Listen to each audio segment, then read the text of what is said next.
क्या हो जिग्नेश? बहुत देर से किया सर, इसको कोई याद कर रहा होगा। अच्छा अच्छा, अरे ऐसा नहीं है। देखो, ये सब लोगों में मिथ है कि होता क्या है कि जैसे किसी को हिचकी चलती है तो वो सोचता है कि कोई याद कर रहा होगा। ये सबसे बड़ा मिथ है, ऐसा कुछ भी नहीं होता।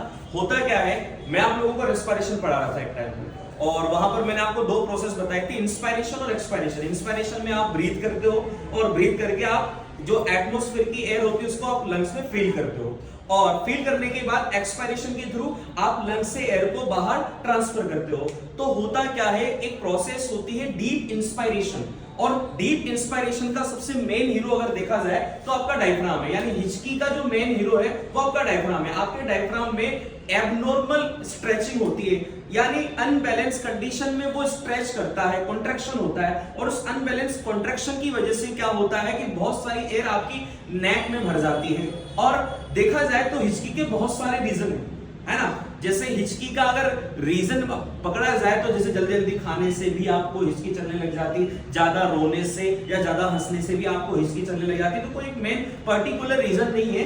और देखा जाए तो क्या होता है कि वो एयर जो होती है वो फंस जाती है, तो उस एयर को धीरे धीरे हिकअप की फॉर्म में बाहर निकाला जाता है। कभी कभी स्टमक में भी आपके एयर भर जाती है, तब भी क्या होता है, हिकअप की फॉर्म में वो बाहर निकलती है। तो कुल मिला के ये डीप इंस्पायरेशन जो होता है उसी का एग्जाम्पल है।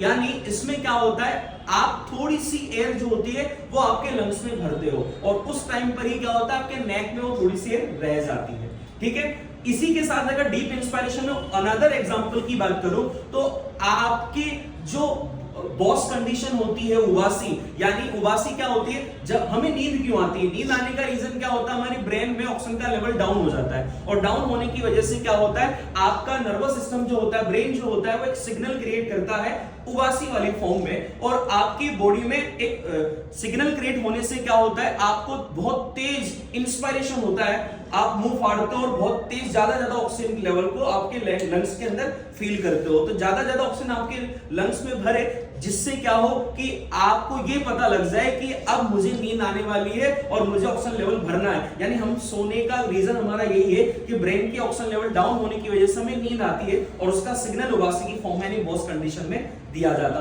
इसी के साथ अगर स्नोरिंग की बात करें, कोई लोग खर्राटे मारते हैं रात में गहरी नींद सोते, तो सोते टाइम क्या होता है कि उनका जो वोकल कॉर्ड होता है वो चिपक जाता है, और उससे क्या होता है, जब वो इंस्पायरेशन करता है, गहरी अंदर यानी अंदर बहुत सारी एयर को भरता है, तो वो एयर भरते टाइम क्या होता है, उस वोकल कॉर्ड में वाइब्रेशन क्रिएट होता है, जिसकी वजह से आवाज आती है स्नोरिंग कंडीशन में। अगर एक्सपायरेशन की बात करें, कफ और स्नीजिंग यानी खांसना और छींकने वाली कंडीशन जो होती है वो डीप एक्सपायरेशन का एग्जांपल है। जब आप खांसते हो तो एयर बाहर निकलती है, छींकते हो तब भी एयर क्या निकलती है, बाहर निकलती है। तो ये सारे जो रीजन है वो आपके इंस्पायरेशन और एक्सपायरेशन पर डिपेंड करते हैं। जैसे अगर देखें तो इंस्पायरेशन कंडीशन में क्या होता है, आपकी दो रिब्स होती है, उन दोनों रिब्स के बीच में दो टाइप की मसल्स होती है, इंटरकोस्टल मसल, जो दो टाइप की होती है, एक्सटर्नल और इंटरनल। तो एक्सटर्नल इंटरकोस्टल मसल में क्या होता है, कॉन्ट्रैक्शन होता है, जिसकी वजह से नॉर्मल कंडीशन में जो आपकी रिब्स होती है, दो रिब्स,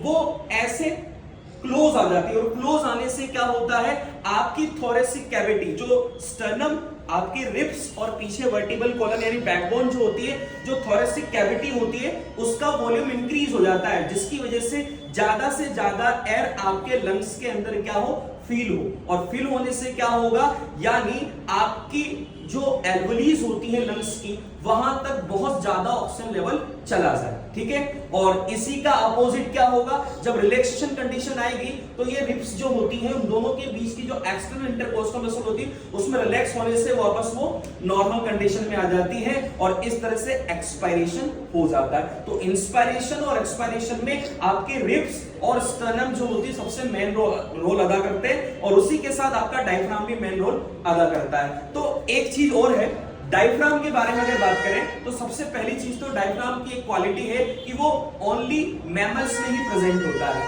और डायफ्राम आपकी एब्डोमिनल कैविटी जो होती है उसको थोरेसिक कैविटी से अलग करता है। हमें बॉडी का मीडिएटर पार्ट क्या होता है, डायफ्राम होता है। डायफ्राम आपके रेस्पिरेशन में 75% कंट्रीब्यूशन देता है। 75% कंट्रीब्यूशन किसका होता है, डायफ्राम का होता है, और उसी के साथ ब्रीथिंग के अलावा डायफ्राम आपके मिक्चुरेशन यानी यूरिन डिस्चार्ज करने में, इजेशन यानी जो एक्सटर्नल जो यू कह सकते हैं कि जो फेकल मैटर होता है उसको डिस्चार्ज करने में ये वर्क करता है।